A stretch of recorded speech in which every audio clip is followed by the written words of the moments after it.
Every person believes life will test them with failure. Very few realize life tests them with emotion. The insult you cannot forget. The betrayal you replay every night. The mistake that still follows you long after everyone else has forgotten it. These are not chains placed upon you by the world. They are chains your own mind quietly forges, one memory at a time. Long ago, hidden high in the mountains, there stood a monastery unlike any other. People traveled for weeks hoping to meet the old monk who lived there. Some returned transformed. Others left exactly as they had arrived, not because the monk chose who deserved wisdom, but because wisdom has a strange habit. It only enters the mind when the heart is finally ready to listen. One autumn morning, a traveler arrived carrying something no one else could see. His name was Orin. He had crossed rivers, climbed mountains, and walked for 11 days. Not because he was searching for the monastery, he was searching for silence. Orin stands before the monastery gate. His clothes are worn from the journey. His boots are covered in dust. He reaches toward the large wooden gate. Before his hand touches it, the gate slowly opens by itself. An old monk is already standing there, as though he had been expecting him. You took longer than I thought. You've been waiting for me. No. I have been waiting for the moment you were finally tired enough to stop running.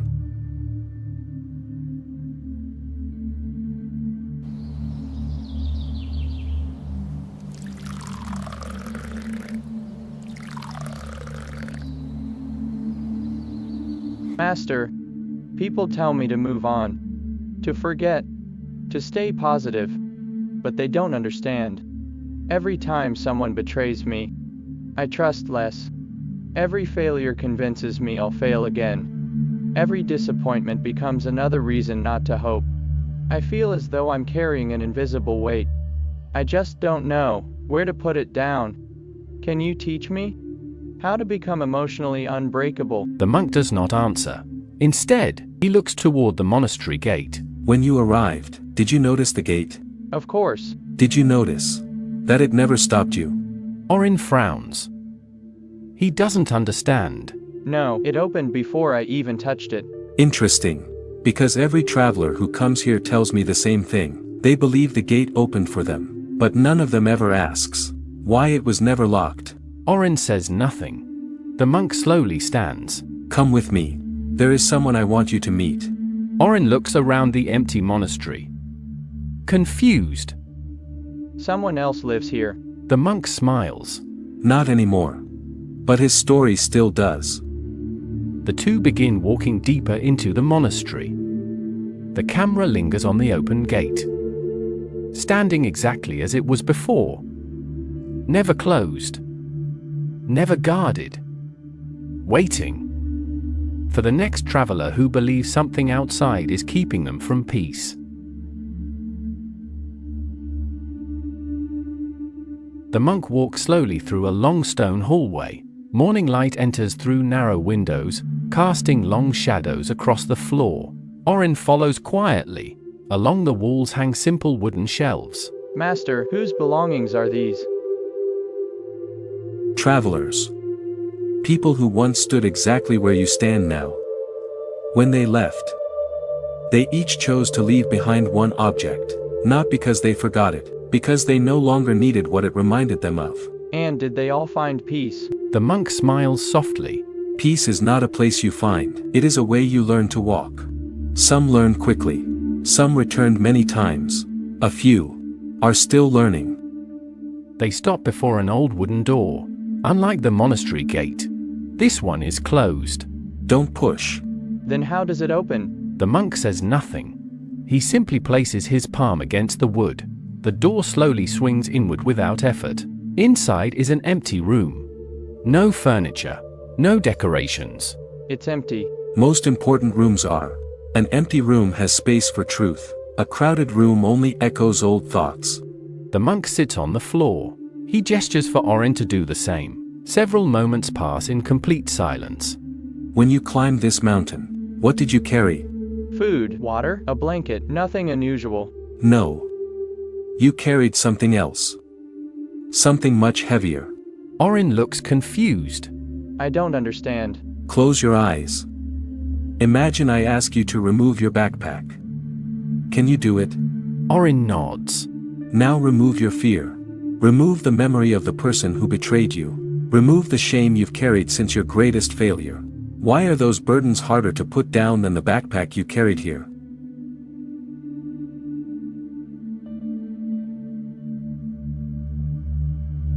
May I tell you a secret? Orin nods. Many people believe monks are born peaceful. They imagine we never struggled. Never doubted. Never grieved. That is not true. Before I came to this monastery, I carried anger everywhere I went. I blamed another man for taking something precious from my family. For years, I replayed that day. Again. Again. I believed my anger made me strong. But one morning, I realized something. The man I hated had not thought about me for years. Yet I invited him into my mind, every single day.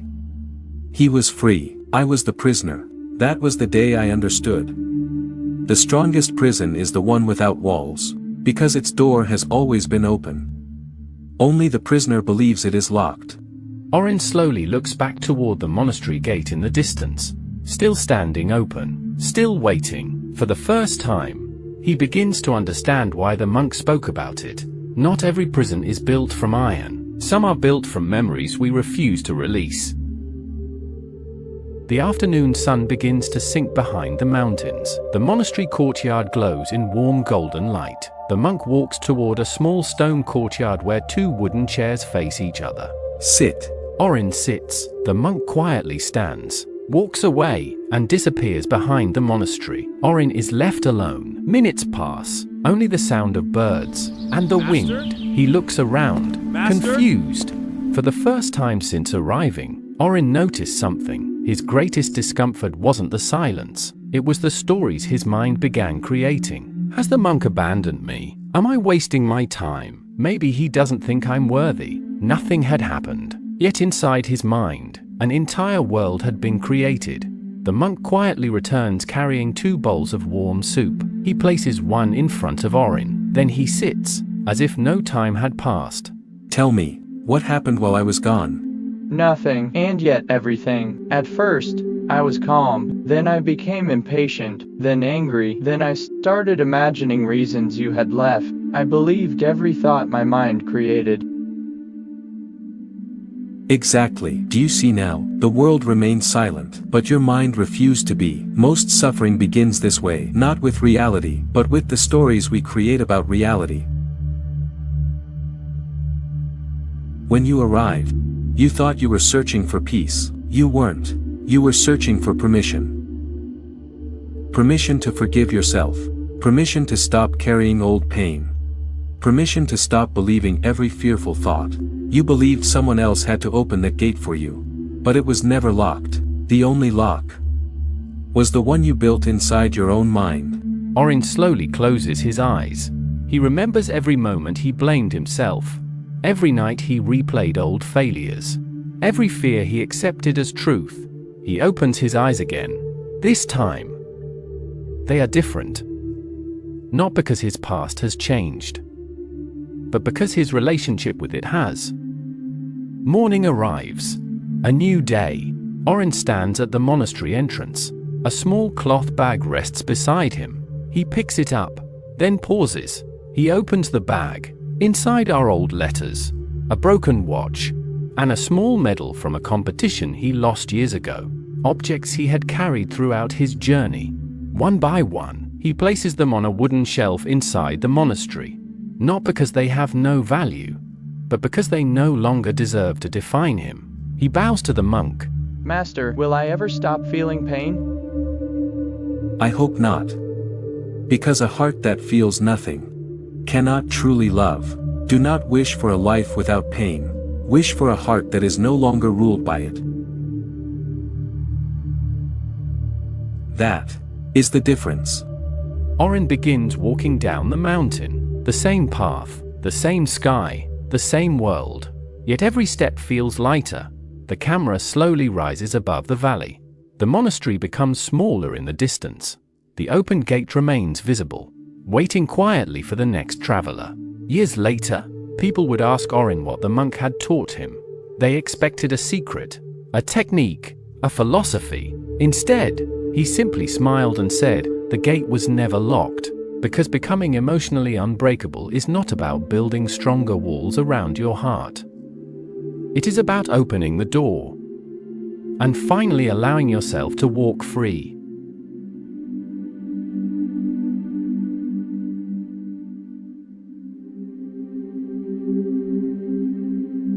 Before you leave, take one quiet moment and ask yourself, what gate in my life have I been afraid to walk through, even though it has never been locked? Share your answer in the comments. Someone reading your words may discover the courage they needed today. If this story brought you peace, subscribe and join us for another journey into timeless wisdom. Until next time, walk lightly. The gate has always been open.